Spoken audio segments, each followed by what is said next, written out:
250 years ago, 56 men in Philadelphia signed their names to one of the most radical sentences ever written. That governments derive their just powers from the consent of the governed. I'll repeat that again, from the consent of the governed. That clause was treason. It was a line that terrified every monarchy in Europe. It was the line that made America possible. And today, on this Independence Day, the radical idea behind that clause, it's again under threat from one man who exhibits the very behaviors our founding fathers fought against. A corrupt and unstable president is forcing us to ask a once unimaginable question. Do we still have a government that belongs to the people? Strip it all down, and what separates a democracy from a monarchy, from a dictatorship, is the fundamental right to vote. Lose that, and you lose everything. Which is why on America's 250th birthday, we need a declaration of election independence. Freedom from election manipulators and deniers. Freedom from the militarization of Election Day. Freedom from the fear of imprisonment if you don't go along with Trump's schemes. In a few months, the American people will go to the polls. And Donald Trump, he knows exactly what's coming. He knows that Congress, accountable to the people, will put an end to the lies, to the corruption, to the sale of this government to the highest bidder. And because he knows that, he's afraid for himself. He doesn't care about you. He doesn't care about America. He hardly cares about his own political party. A man like Trump does not lose gracefully. He grabs every lever of power within reach. He cheats, he lies, he steals to hold on. And we don't have to guess whether he'll try it again.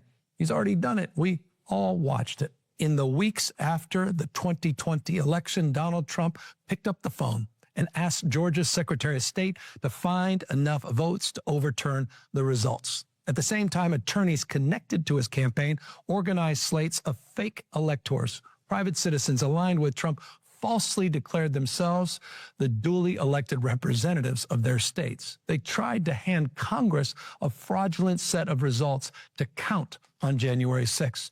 And on that shameful day, as Congress gathered to certify the peaceful transfer of power, Donald Trump sent a violent mob to storm the Capitol, to smash windows, to beat down police officers. One of the darkest days in our nation's history. And it didn't stop there. We watched a coordinated campaign to install loyalists in county election offices across this country. We watched the United States Department of Justice illegally seek sensitive voter information in at least 30 states. Right here in California, we watched a mega sheriff seize hundreds of thousands of ballots in defiance of state law, in defiance of every prohibition that protects ballot security. And we watched Donald Trump illegally seize control of California's own National Guard and march our soldiers in the streets of Los Angeles against the will of the state, against the law, against everything those uniforms are supposed to stand for. Hear me clearly. That was a test run, a rehearsal.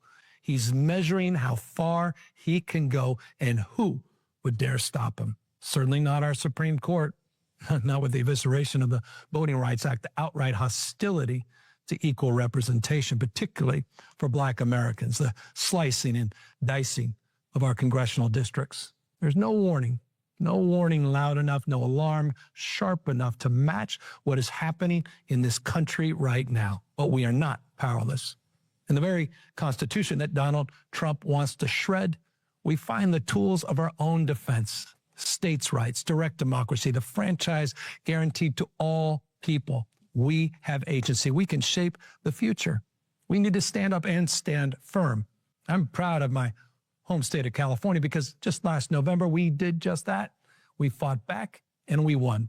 The voters here stood up to Trump by drawing new congressional maps, a direct response to his attempt to rig the election before even one vote was cast. We stood up to Trump's twisted logic that an election somehow is legitimate only when he wins it.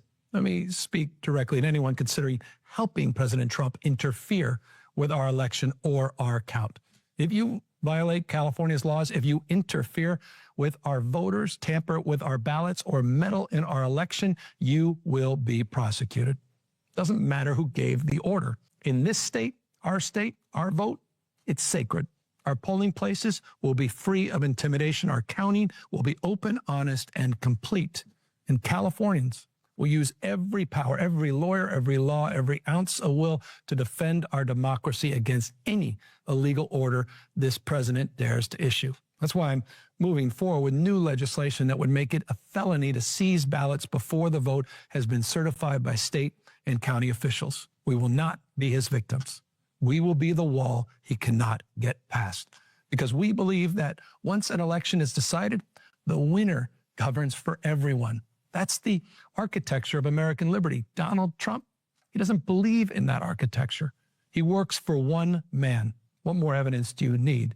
That one man has added more than $4 billion to his personal fortune while sitting in what is supposed to be a public trust. He told you that he was going to drain the swamp. He didn't drain the swamp. He gave it a presidential suite with gold leaf. This is a corruption story. This is a heist. This is corruption with a flag pin.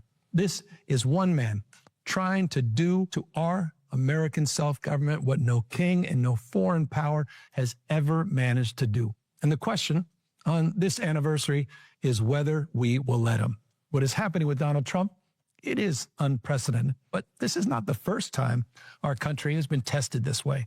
Women marched by the thousands and chained themselves to fences for the right to vote, a right secured only 106 years ago. Americans marched, sat at lunch counters, walked through schoolhouse doors, faced lynchings and beatings, fighting for equal citizenship and the right of Black Americans to vote without interference and without intimidation. Every single time, every time, this country's answer has been the same. We expand the promise. We do not abandon it. 250 years ago, there was a group of farmers, printers, of shopkeepers. They looked at the most powerful empire on earth and refused to kneel. They faced certain death if they failed. But what they did was an idea. That's what they had. Ordinary people with an idea that believed that they were fit to govern themselves. That's the miracle of America.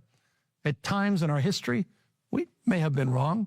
Sometimes we've been cruel, and we've fallen short of our own words, but we have never stopped reaching for that idea. Every generation, that promise is carried down the road. Seneca carried it. Selma carried it. And now it's in our hands. That's the spirit that lives in every American who still believes their voice counts, who acts like it. Our freedom is guarded by you.